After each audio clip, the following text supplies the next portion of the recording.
Hello everyone, मेरा नाम doctor अभिषेक है और मैं एक न्यूरोलॉजिस्ट हूँ। आज हम बात करेंगे मिर्गी के बारे में, यानी कि एपिलेप्सी। एपिलेप्सी एक न्यूरोलॉजिकल बीमारी है। इसके अंदर मस्तिष्क के अंदर असामान्य विद्युत गतिविधि होती है, जिसके कारण के बार बार दौरे पड़ते हैं। ये बीमारी किसी भी एज ग्रुप के लोगों को हो सकती है और अलग अलग एज ग्रुप के लोगों में इसके कारण अलग अलग हो सकते हैं। जैसे कि नवजात शिशु में अगर शुगर की मात्रा कम हो जाए तो दौरे पड़ सकते हैं, या काफी ओल्ड एज के लोग हैं उनमें सोडियम की कमी के कारण भी दौरे पड़ सकते हैं। इसी तरह से वयस्क लोगों में इडियोपैथिक एपिलेप्सिस हो सकती है। ट्यूमर की वजह से चोट लगने के बाद या लकवे के बाद भी मिर्गी के दौरे पड़ सकते हैं। इसके लिए सबसे इम्पोर्टेंट है हमारे लिए मिर्गी के कारण का पता लगाना, क्योंकि हर अलग कारण के लिए अलग दवाई हो सकती है।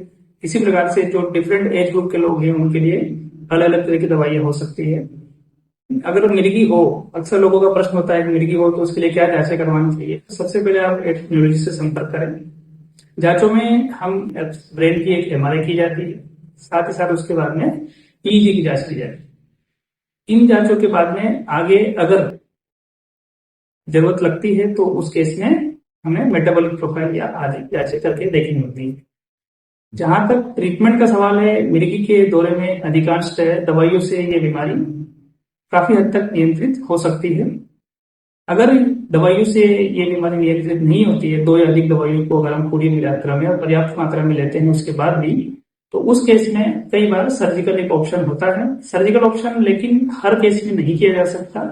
जब आपको ये लोकलाइज होता है कि मिर्गी ब्रेन के इस हिस्से से हो रहा है, दौरा पड़ रहा है, और उस हिस्से में आप सभी टेस्ट में एक ही जगह से वो कॉन्कोर्डेंट लीजन अगर है, तो उस केस में दौरे के दौरान दौरे के कंट्रोल के लिए सर्जरी एक ऑप्शन है, जिसके अच्छे परिणाम हो सकते हैं। जहां तक लाइफ की बात करते हैं तो मिर्गी के जो रोगी हैं वो एक सामान्य जीवन जी सकते हैं, जैसा कि एक आम आदमी जीता है, क्योंकि दवाइयों से, मैंने जैसा कि बताया आपको, दवाइयों से ये बीमारी पूर्ण रूप से काफी हद तक नियंत्रित हो सकती है। और जो विवाह कर सकते हैं, बच्चे पैदा कर सकते हैं, जो दवाइयां हैं, लेकिन खासकर अगर कोई लेडी है जो कि रिप्रोडक्टिव एज ग्रुप की है, जो कि इस एज ग्रुप में है, तो उनको इस दौरान अपनी दवाइयां को सेफर मेडिसिन जो प्रेगनेंसी में अवेलेबल है उसमें शिफ्ट करना होगा। सावधानी की अगर हम बात करते हैं तो सावधानियों के अंदर सबसे पहले तो आपको पर्याप्त 7 या 8 घंटे की नींद लेनी होती है।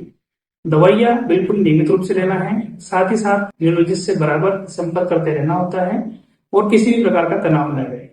सो अगर हम पूर्ण देखभाल करें, नियमित रूप से दवाइयां लें, तो ये दौरा की जो आपकी बीमारी है मिर्गी, ये पूरी तरह से नियंत्रित की जा सकती है। Thank you.